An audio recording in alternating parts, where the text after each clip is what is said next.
Chapter 6. The Missing Link. That night, Alfred and Ernest were too tired to go grave digging. They decided, however, that they would keep a careful eye on Rodolfo. They felt that he, and in fact all three servants, were hiding something which might provide the key to the whole Dracula mystery.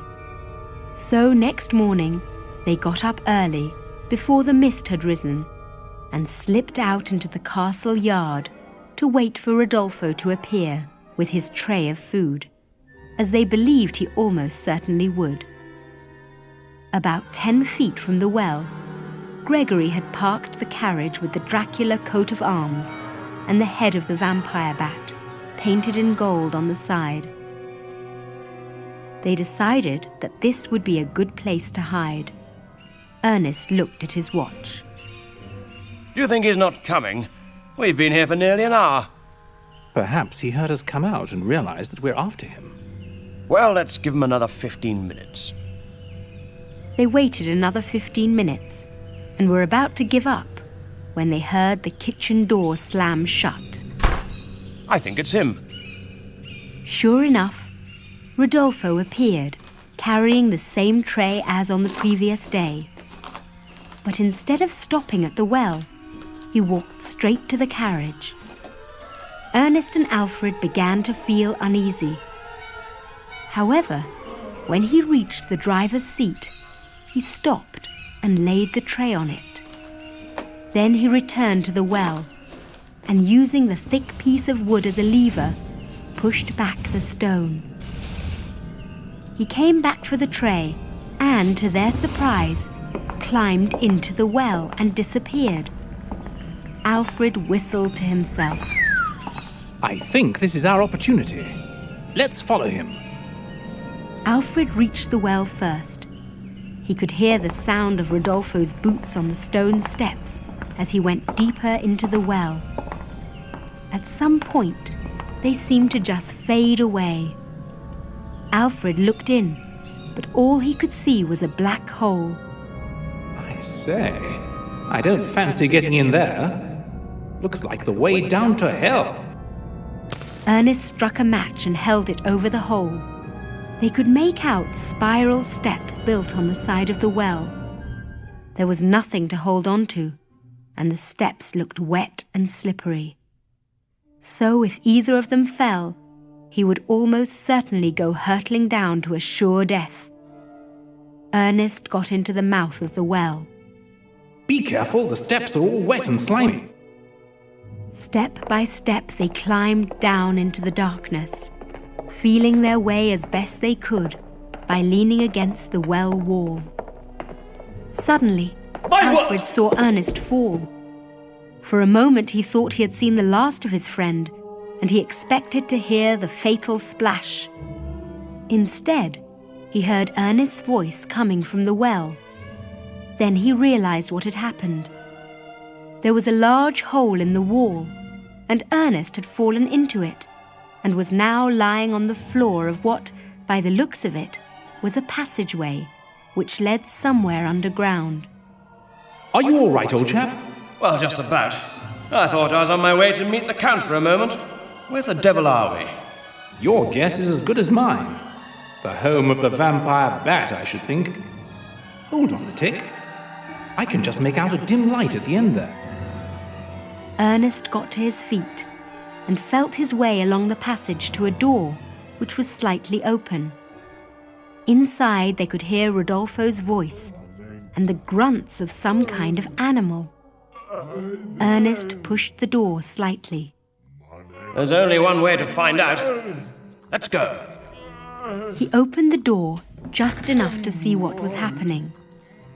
Rodolfo had his back to them and was facing someone sitting on a chair. He appeared to have a spoon in one hand feeding a baby. The room was warm and comfortable, with expensive Persian carpets on the floor. Rodolfo got up to put more wood on the fire, revealing the ugliest creature they had ever seen. One side of its face was twisted and shapeless, and its arms and whole body were all bent and moving out of control. Uneaten food and meaningless sounds were coming out of its mouth. Alfred could not help exclaiming, Good heavens! What is that? Rodolfo was speaking to the creature as if it understood what he was saying, but could not reply. Alfred pulled Ernest's arm. I think we ought to go. Rodolfo must have sensed someone was there, because he let out a wild cry and started to run towards them. Ah! You devils! Father said I should trust you because you are English gentlemen. But everybody hates the Dracula name, and you are no different. You want a story for your newspaper. You don't care about the great family, Dracula. Well, I'm going to kill you. Rodolfo reached the two men and was about to lift Alfred into the air when Ernest threw his bolas, which was made of thick string with 3 metal balls tied to the ends.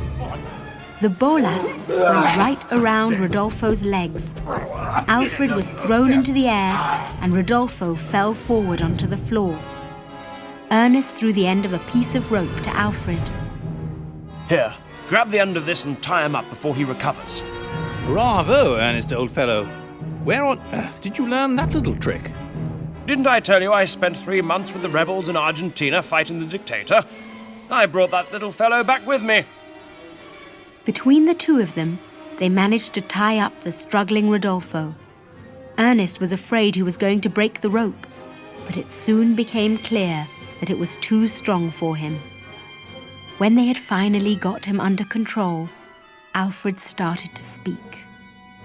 Now, Rodolfo, old fellow, I'm frightfully sorry to have to do this, but you simply must understand. We're here to help you. No, you're just like the rest. Look, old fellow, why do you think the Count asked us over here? Now, I think you'd better tell us the whole thing. The creature in the corner let out an animal cry. I suppose it was he who was making the screams in the night. Who is he? I suppose it is a he. Rodolfo said nothing, just boiled with anger. Then he spoke.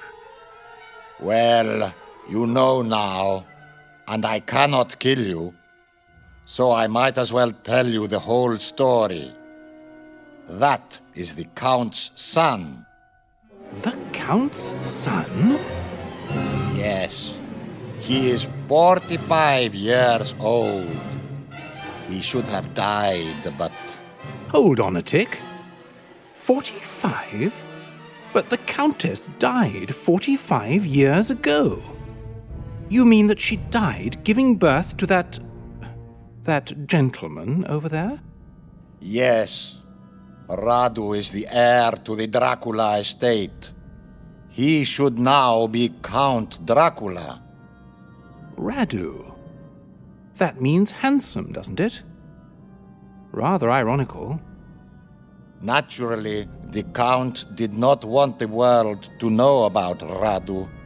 It would be a great shame for the family.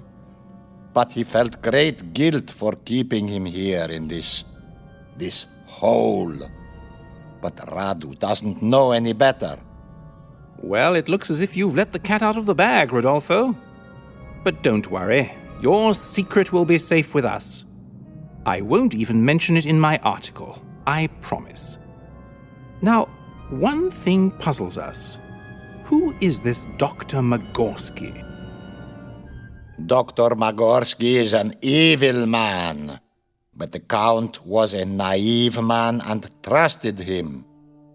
I think he killed her.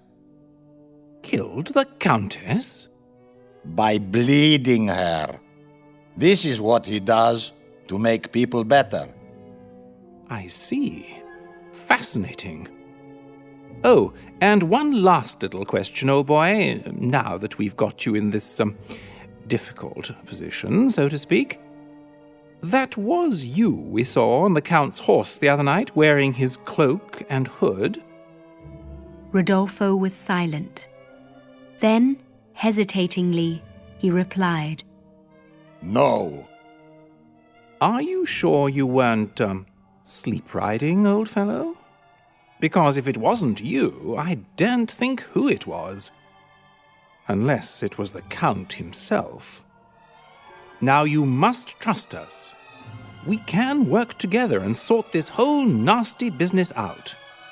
Our job is to clear the Dracula name, and that's exactly what we will do. All right. I will help you. Oh, what a jolly good fellow. Did you understand that, Ernest? Rodolfo is going to help. I think we can untie him now. Are you sure we can trust him? He could throw both of us into the well with one arm.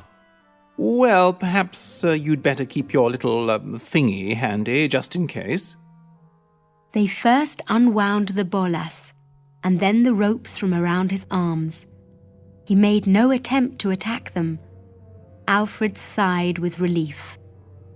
Well, I don't know about you two, but I'm starving. How about breakfast?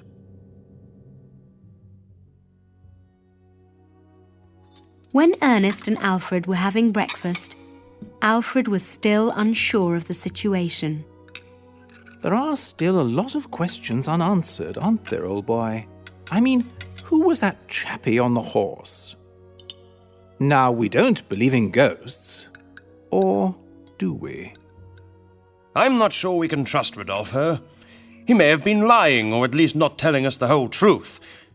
Might he still throw us down the well or something? Oh, no. Rodolfo's a fine fellow. I think we need to investigate the doctor.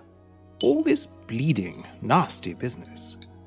Well, in that case, I suggest that after breakfast we get old Gregory to pop us into the village so that we can get to the bottom of this Magorski fellow. Ah, Rodolfo. A superb breakfast as usual.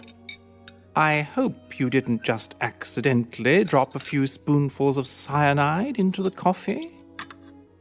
Rodolfo did not reply or smile.